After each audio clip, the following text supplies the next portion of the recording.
थी, तब सियालकोट की बेटी नौशीन इफ्तिखार को इंसाफ दिया इसी chief election commissioner Sikandar Sultan Raja ने। इसी काबिल एहतराम chief election commissioner Sikandar Sultan Raja ने रात को 3 बजे chief secretary Punjab IG Punjab को मरासला जारी किया रिजल्ट रोकने। RO पहुंचे यहाँ, 20 पोलिंग स्टेशन थे तब। किसको फोन किया जितवाने के लिए? देखिए ये तो आपको आप भाई साहब बताएंगे। बहरहाल 4-5 दिन गुजर चुके हैं, ख्वाजा आसफ की तरफ से या उसकी टीम की तरफ से एक फॉर्म 45 सामने नहीं आया। हम पब्लिक कर चुके हैं, हम मीडिया को दे चुके हैं। अब अगर आप मुझसे पूछे ना तो ये इम्तिहान है chief election commissioner Sikandar Sultan Raja का। 25 करोड़ लोग चीफ इलेक्शन कमिश्नर साहब आपकी तरफ देख रहे हैं। आप अगर सियालकोट की एक बेटी जो कि नून लीग से जिसका ताल्लुक था, नौशीन इफ्तिखार का, उसको इंसाफ दे सकते हैं, उसका इलेक्शन सेट असाइड करके दोबारा पोल करवा सकते हैं, तो चीफ इलेक्शन कमिश्नर साहब मैं पाकिस्तान के सारे मीडिया के सामने कह रहा हूं, आप मेरी मां के हल्के NA-71 का दोबारा पोल करवा दें। मैं दोबारा इलेक्शन लड़ने के लिए अपनी मां का वहां तैयार हूं। बेशक नून लीग की हुकूमत कायम कर दें पंजाब में, मरकज में, उसमें इलेक्शन लड़ेंगे, लेकिन खुदारा 5.5 लाख वोटर की तौहीन ना करें, लेकिन मजाक ना बनाए इस चीज को। लेकिन जो कॉन्डक्ट है चीफ इलेक्शन कमिश्नर का, आप मुतमिन है कि आपको वो इंसाफ ये देखें, आज 4 बजे वहाँ हमारी पिटीशन लगी हुई है इलेक्शन कमीशन में। हाँ, इलेक्शन कमीशन में।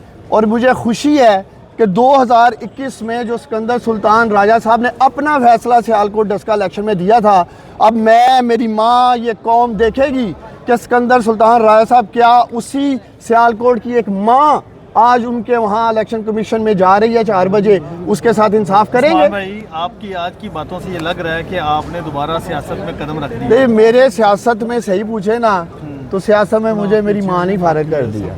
मेरी माँ माशाल्लाह इतना प्यार लोग कर रहे हैं, मैंने खुद वोट अपनी माँ को दिया है, तो मैं नहीं समझता कि मेरी वालदा कहने के बाद मेरी कोई गुंजाइश है। जब कभी फैसला करूँगा, मेरा कोई मूड नहीं है, कोई मैं सियासत में आना चाहता।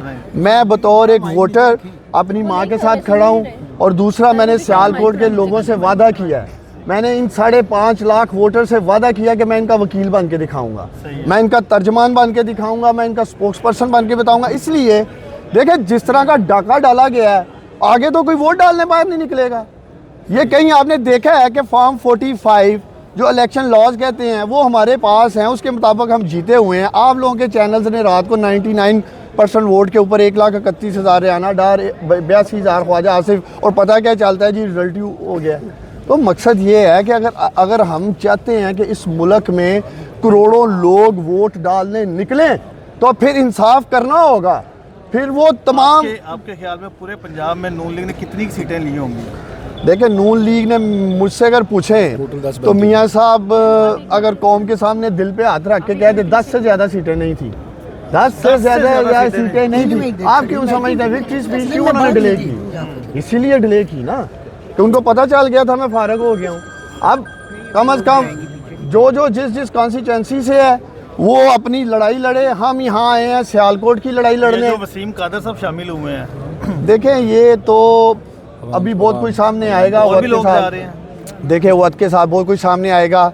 सियालकोट के 4 किरदार हैं, ख्वाजा आसिफ, DPO हसन इकबाल, जिसे मैं बुचर ऑफ सियालकोट कहता हूँ। जिस तरह गुजरात में नरेंद्र मोदी ने मुसलमानों का इत्तिसाल किया, कत्लेआम किया, इस तरह DPO हसन इकबाल ने सियालकोट के लोगों की तहज़ीब की है, घर तोड़े हैं, बहनों बेटियों माओं के सरों से इसने दुपट्टे उतारे हैं। आधी रात को जाकर जेली मुकदमों ने सियालकोट के नौजवानों को उठाया। ये बुचर ऑफ सियालकोट है हसन इकबाल। उसके बाद RO जो कि ADCR है सियालकोट का इकबाल, मरकज़ी किरदार है ये धांधली का। 48 घंटे लगाए हैं इसने फॉर्म 45 जारी करने में। सिर्फ 358 पोलिंग स्टेशन के 358 पेपर इकट्ठे करने थे। 1 मिनट देखिए सर, DRO, एक सेकंड, DRO जुल्करनैन, जिसने प्रिजाइडिंग ऑफिसर भेजे ख्वाजा आसिफ के घर, जिसने पोस्टर फड़वाए, जिसने प्रेशराइज किया प्रिजाइडिंग ऑफिसर्स को कि ख्वाजा आसिफ को जितवाना है। और ये वही RO है, मैं बताना चाहता हूँ, RO जिसने 10 मरले ज़मीन मेरी माँ के नाम पे निकाली। और इंशाअल्लाह ताला हम पूरी कानूनी जंग लड़ेंगे।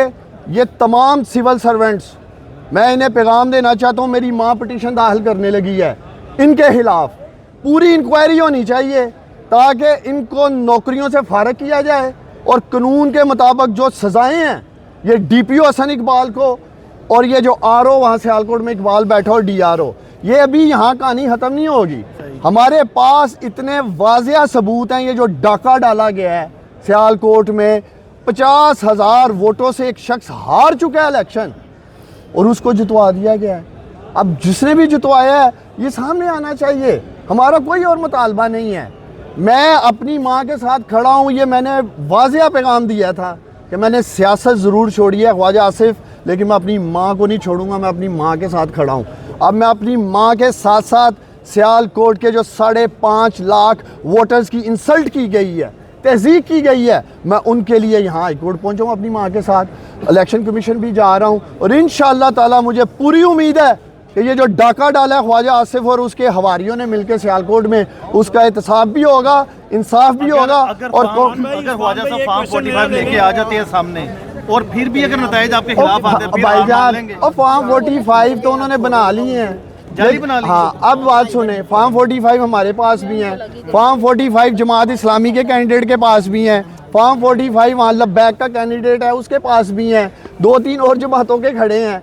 और भाई उनके साइन कहाँ से लाओगे, उनके पोलिंग एजेंट्स के साइन कहाँ से लाओगे। और दूसरा, अंगूठे जो लगे हुए हैं हमारे पास ओरिजिनल, फॉरेंसिक होगा, इंटरनेशनल लेबॉर्ट्री से करवाएंगे। ये ख्वाजा आसिफ कौमी मुजरम ही नहीं है, ये सियालकोट के अजीम लोगों का भी मुजरम है। इसने इंसल्ट की है वोटर्स की, इसलिए हम यहाँ तक पहुँचे हैं। पहले मामला था चलें हमारे घर को तोड़ा गया, FIRs काटी गई, जेलों में डाला गया, वो हमारा एक इंडिविजुअल मामला था, वो हमारे ख़ानदान का इनफरादी मामला था।